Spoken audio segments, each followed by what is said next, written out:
So hi guys, welcome back to my two videos. तो इस video में दोस्तों डिस्कस करने वाले हैं यहाँ पर कुछ इंपॉर्टेंट कंपनीज़ को और उनसे रिलेटेड कुछ इंपॉर्टेंट अपडेट्स हैं जिसकी बात करेंगे इस वीडियो में। तो चलिए दोस्तों वीडियो की शुरुआत करते हैं। सबसे पहली कंपनी को डिस्कस करते हैं। पहली कंपनी का नाम है इरेडा, यानी कि Indian renewable energy development agency limited. But इसको डिस्कस करने से पहले दोस्तों, अगर आपने अभी तक चैनल को सब्सक्राइब नहीं किया है तो चैनल को सब्सक्राइब करके बेल आइकन को प्रेस कर लो, ताकि आने वाली जितनी भी अपडेट्स हैं उन सभी अपडेट्स का नोटिफिकेशन आपको सबसे पहले मिल सके। और टेलीग्राम चैनल को ज्वाइन नहीं किया है तो उसको भी जाकर ज्वाइन कर लो, जिसका लिंक आपको डिस्क्रिप्शन में देखने को मिल जाएगा। तो चलिए दोस्तों वीडियो की शुरुआत करते हैं। सबसे पहले बात करते हैं इरेडा से रिलेटेड कुछ इंपॉर्टेंट अपडेट्स के बारे में। सो दोस्तों, कल के दिन और आज के दिन दोनों दिन इरेडा काफ़ी ज़्यादा है फोकस में रहने का रीज़न है लॉकिंग पीरियड, जिसकी बात करेंगे हम लोग इस वीडियो में। बट वीडियो में आगे बढ़ने से पहले एक छोटा सा डिस्क्लेमर है। जितनी भी कंपनीज़ को हम लोग डिस्कस करेंगे उनसे रिलेटेड जितनी भी अपडेट्स होंगी वो सारी अपडेट्स लर्निंग पर्पज़ के लिए है, एजुकेशन पर्पज़ के लिए है। इसको बाय सेल रिकमेंडेशन की तरह मत समझना, आप खुद का रिसर्च और एनालिसिस भी कर सकते हैं।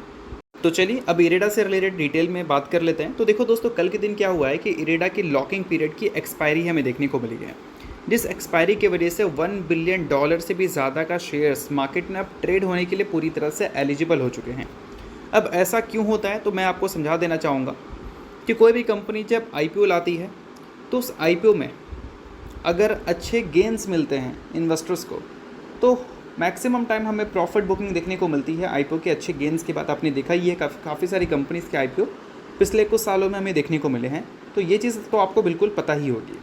अब देखो, जो कंपनी में इन्वेस्टर IPO से पहले इन्वेस्टमेंट करके रखे हैं और IPO अच्छा चला जाए तो ऑब्वियस सी बात है कि उनको जो बेनिफिट मिला है उस IPO से उतना बेनिफिट और किसी को नहीं मिला होगा।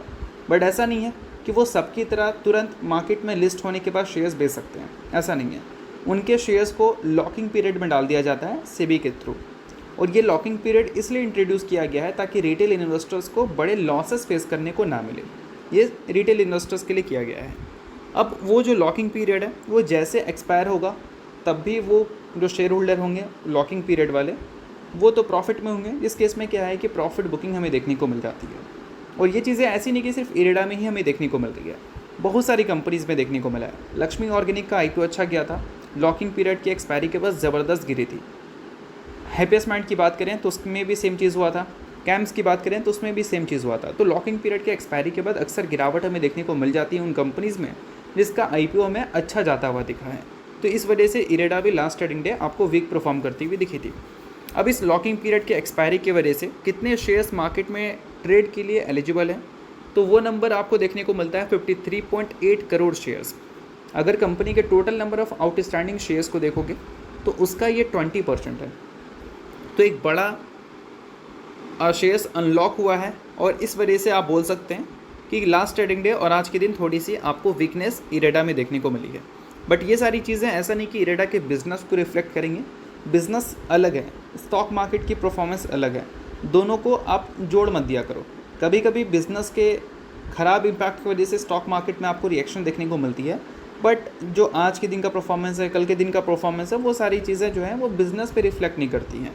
अगर दोस्तों इसके बिज़नेस की बात करें तो आप सभी को पता है कि ये गवर्नमेंट के अंडर आती है, और रिन्यूएबल एनर्जी की बात करें तो उसमें फाइनेंसिंग का ये कंपनी काम करती है।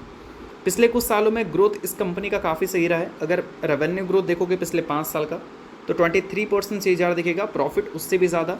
3 साल का रेवेन्यू ग्रोथ CAGR देखोगे तो 33% है, प्रॉफिट उससे भी ज़्यादा ग्रो किया है। 1 साल का भी नंबर देखोगे तो रेवेन्यू ग्रोथ 36% से हुआ है, प्रॉफिट भी 36% से हमें देखने को मिल रही है। लिस्टिंग के बाद वैल्यूशंस काफ़ी एक्सपेंसिव था, तो वैल्यूशंस करेक्ट हुआ है। इस वजह से पिछले 1 साल में अच्छे ग्रोथ होने के बावजूद भी परफॉर्मेंस आपको इसका नेगेटिव देखने को मिल रही है। तो ये सारी चीज़ें इरेडा से रिलेटेड जो हमने डिस्कस किया वो सभी चीज़ें मैंने आपको सिखाने की कोशिश की है। इसको रिकमेंडेशन मत समझना, आप खुद का रिसर्च और एनालिसिस भी कर सकते हैं। सो अब दोस्तों वीडियो में आगे बढ़ने से पहले बात कर लेते हैं मेरे टेलीग्राम चैनल के बारे में, जिसको अगर आपने अभी तक ज्वाइन नहीं किया है तो उसका लिंक आपको डिस्क्रिप्शन में देखने को मिल जाएगा। लिंक के थ्रू जाकर चैनल को ज्वाइन कर लो। ज्वाइन करने का दोस्तों सबसे बड़ा बेनिफिट ये है कि हमारा चैनल टाइप किया है SEBI registered research analyst mister Kulneet Singh के साथ, जिसका रजिस्ट्रेशन नंबर आप यहाँ पर नोट कर सकते हैं। अब चैनल को ज्वाइन करते हैं तो इनकी जो काफ़ी सारी एक्टिविटीज़ हैं आपको इस चैनल पे देखने को मिलती है, जिसमें ये आपको चार्ट्स वगैरह शेयर करते हैं जिससे आपको आइडिया लगता है। और उसके अलावा दोस्तों काफ़ी सारी कॉल्स एंड अपडेट्स भी आपको यहाँ पर मिलता है बिल्कुल फ्री ऑफ कॉस्ट। तो इन सारी चीज़ों का बेनिफिट आप ले सकते हैं। अभी रिसेंटली काफ़ी सारी कंपनी का चार्ट्स वगैरह इन्होंने अपडेट किया था, जिसको आप चाहो तो चेकआउट कर सकते हो। और इसके अलावा काफ़ी सारी कंपनी का कॉल्स वगैरह भी इन्होंने दिया था, जिसको भी आप चाहो तो चेकआउट वगैरह कर सकते हो। तो लिंक आपको डिस्क्रिप्शन में देखने को मिल जाएगा। लिंक के थ्रू जाकर चैनल को ज्वाइन करो, सभी चीज़ें आपको बिल्कुल फ्री ऑफ कॉस्ट यहाँ पर मिलती हैं। तो चलिए दोस्तों, बात करते हैं अब अगली कंपनी के बारे में। सो अगली कंपनी का नाम है हिंदुस्तान एरोनॉटिक्स लिमिटेड यानी कि HAL। अब दोस्तों HAL की जब हम बात करते हैं तो HAL से रिलेटेड एक और खबर हमें बहुत ज़्यादा सुनने को मिलती है और वो होता है तेजस MK-1A का। अब ये फाइटर जेट की मैन्युफैक्चरिंग HAL तो करती है, बट इसके इंजन्स HAL नहीं बनाती, वो हम बाहर से इंपोर्ट करते हैं। अब इंजन्स जेट में रहेगा ही नहीं तो जेट उड़ेगा नहीं, ऑब्वियस सी बात है। तो इंजन्स अगर इनके पास नहीं आता है तो जेट की जो डिलीवरीज़ हैं उसमें इनको काफ़ी ज़्यादा डिले फेस करना पड़ता है, और पिछले कुछ सालों में डिले फेस करना पड़ा भी है, जिसको लेकर हमारे जो इंडियन एयरफोर्स के चीफ हैं उनके तरफ से काफ़ी इंपॉर्टेंट स्टेटमेंट हमें देखने को मिला था कि HAL पे उनको भरोसा नहीं है, उनकी डिलीवरीज़, उनके कमिटमेंट्स पे भरोसा नहीं है।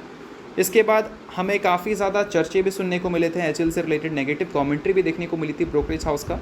फिर हमने देखा एक बात कि हमारे जो एक्सटर्नल अफेयर मिनिस्टर है वो US जाके विज़िट किए, जो भी प्रॉब्लम्स थी इंजन से रिलेटेड उसको शॉर्ट आउट किया, इंजन्स की डिलीवरी से रिलेटेड अपडेट हमने सुना, और ये भी सुना कि 2026 में HAL आपको तेजस MK-1A की डिलीवरीज करती हुई नजर आएगी। और फिलहाल दोस्तों यहाँ पर अपडेट आ चुका है कि HAL डिलीवर करने के लिए पूरी तरह से तैयार है अपनी पहली तेजस MK-1A एयरक्राफ्ट का फ्रॉम नासिक फैसिलिटीज़, यानी कि नासिक में जिनके मैन्युफैक्चरिंग फैसिलिटीज़ है वहाँ से इस एयरक्राफ्ट की डिलीवरी होने वाली है। और इसकी जो डिलीवरीज डेट है वो जून एंड मेंशन किया गया है, यानी कि इसी महीने के लास्ट में आपको ये डिलीवरीज देखने को मिलने वाली है। अब देखो दोस्तों, मैं बता देना चाहूँगा कि ये जो डिलीवरीज है वो काफ़ी ज़्यादा इंपॉर्टेंट है HAL के लिए, क्योंकि इंडियन एयरफोर्स से जो इनको टोटल कॉन्ट्रैक्ट मिला है वो 48,000 करोड़ का है, जिसके बदले 83 एयरक्राफ्ट की ये डिलीवरीज करने वाली है। इसकी एक्सपेक्टेड टाइमिंग थी मार्च 2024, बट इतना ज़्यादा डिले चीज़ें हुई हैं ना कि इसमें आपको और भी ज़्यादा टाइम बढ़ता हुआ दिखाए।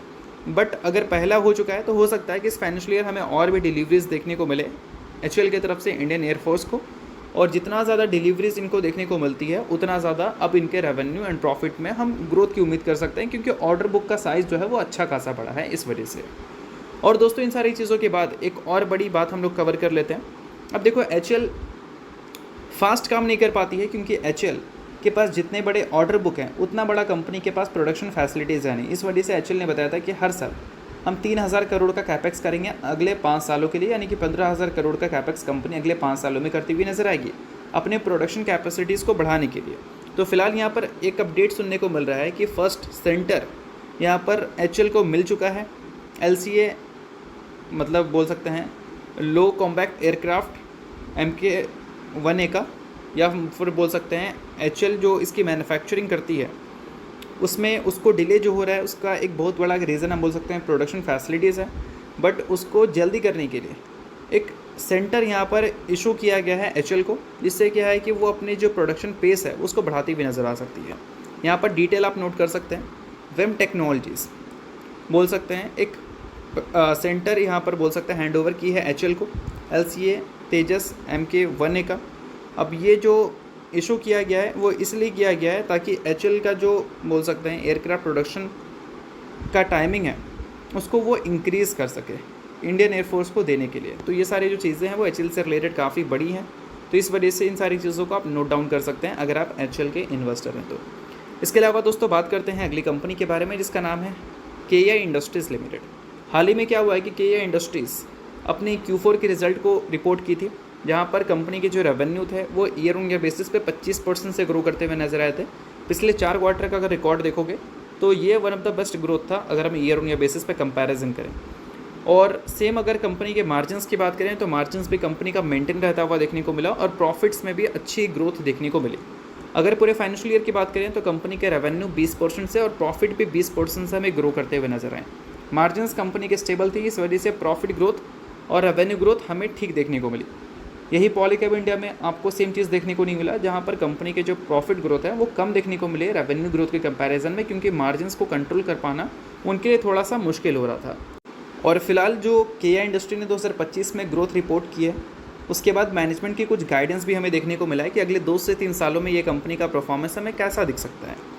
तो देखो यहाँ पर बताया गया है कि मैनेजमेंट एक्सपेक्ट करके चल रही है कि अगले 2 से 3 सालों में इनके जो सेल्स ग्रोथ है वो 19 से लेकर 20% हमें देखने को मिल सकते हैं, क्योंकि कंपनी अपनी कैपेसिटीज़ को इंक्रीज़ कर रही है कैपिटल एक्सपेंडिचर को कंप्लीट करने के बाद।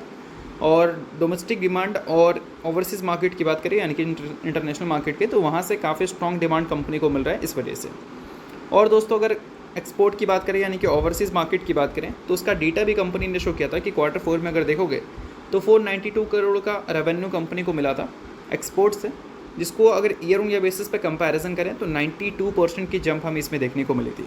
तो ओवरऑल हम कह सकते हैं कि इबिट्टा मार्जिन, रेवेन्यू और कैपेक्स से रिलेटेड जो कंपनी की कमेंट्री है वो काफ़ी सही हमें सुनने को मिल रही है, जिस बेसिस पे उम्मीद कर सकते हैं कि 2026 का फाइनेंशियल ईयर भी कंपनी के लिए टॉप लाइन के लिए और बॉटम लाइन के लिए बेटर देखने को मिल सकता है। बाकी कमेंट्री करना और एग्जीक्यूशन करना दोनों में एक फ़र्क होता है, और दोनों चीज़ अगर ये कंपनी मान लो कर देती है तो ऑब्वियस सी बात है कि परफॉर्मेंस हमें KEI इंडस्ट्रीज़ के नंबर्स में अच्छी देखने को मिल सकती है। तो चलिए अब बात करते हैं अगली कंपनी के बारे में, जिसका नाम है दोस्तों अशोक लेलैंड्स लिमिटेड। रिसेंटली कंपनी ने Q4 के रिजल्ट को शो किया था, उसके साथ कंपनी ने बोनस इशू भी किया था। बोनस इशू के रेशो की बात करें तो वो 1:1 की रेशो में था, यानी कि कंपनी के अगर आप एक शेयर को ओन करते हैं तो बदले में कंपनी आपको एक शेयर एक्स्ट्रा प्रोवाइड करेगी बोनस के तौर पर। सो अगर आप इस कंपनी के शेयर होल्डर हैं तो बेशक ये न्यूज़ आपके लिए इंपॉर्टेंट है। शेयर होल्डर नहीं है इग्नोर कर सकते हैं, न्यूज़ थी इस वजह से मैंने बता दिया, बाकी किसी भी तरह का ये रिकमेंडेशन नहीं है। तो चलिए दोस्तों ये वीडियो यहाँ तक था, करता हूँ वीडियो आपको अच्छा लगा तो चलो लाइक कीजिए, पहली बार सब्सक्राइब कीजिए। वीडियो देखने के लिए बहुत बहुत शुक्रिया।